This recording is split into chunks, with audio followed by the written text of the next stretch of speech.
This is not okay in the least bit. And I know there's going to be somebody that says, oh, you're looking for controversy where it doesn't exist. No, this is an 1830s slave cabin that is up on Airbnb as a bed and breakfast. How do I know that this is slave quarters other than just using my eyes and looking at it? Well, they say it in the listing. This particular structure, the Panther Burn Cabin, is an 1830s slave cabin from the Panther Burn Plantation.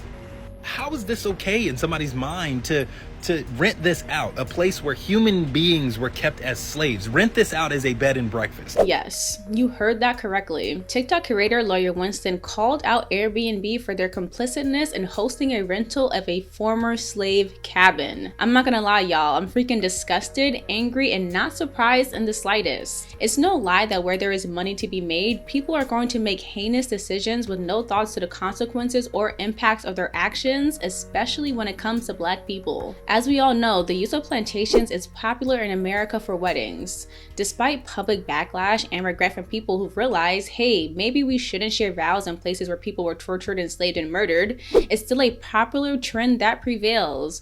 And now apparently they are popular destinations where people want to vacation. Here it is. That's it right there. The slave quarters next to the big house. It's in Greenville, Mississippi. That's the host, Brad, the super host. But what really kills me is reviews. Memorable. Highly recommend watching the sunset. We stayed in the sharecropper cabin and ate in the main house. Enjoyed everything about our stay. The cottage, the history, the tour, the breakfast, and all was great. We stayed in the cabin and it was historic but elegant. A slave cabin is elegant.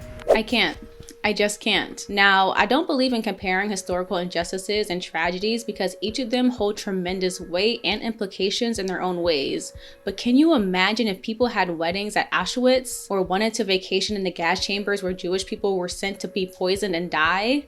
The public would be inconsolable. So why in the hell do people think that doing those things on plantations is cute or quirky? That's rhetorical. It's because Black pain and trauma and death is excusable largely to white and non-Black people.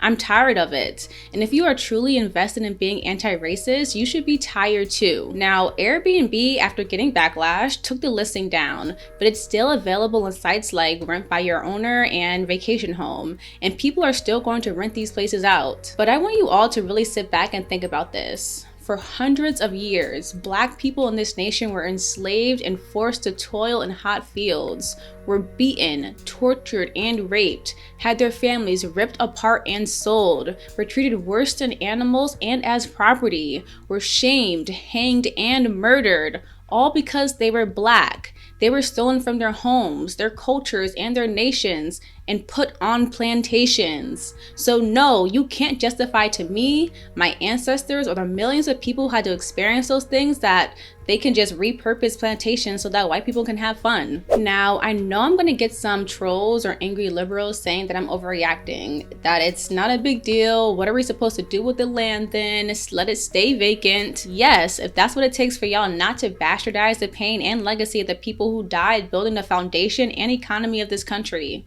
If anything, we should be honoring the people who were sacrificed on those plantations. Make them into memorials. Actually teach what happened to the enslaved people on those lands and share their stories.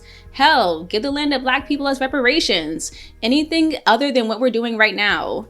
Like I mentioned before, Americans are desensitized to Black pain. We see it with medical malpractice, where some doctors believe Black people experience less pain. We see it with the criminal justice system, where Black people are more likely to be killed by police or overly charged with crimes. We see it in our own government, where politicians only care about Black issues when they want our vote.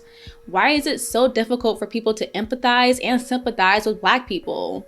The last time I checked, we all bleed red. This is Rebel HQ. Like this video, don't forget to subscribe to the channel, and don't forget to be anti-racist.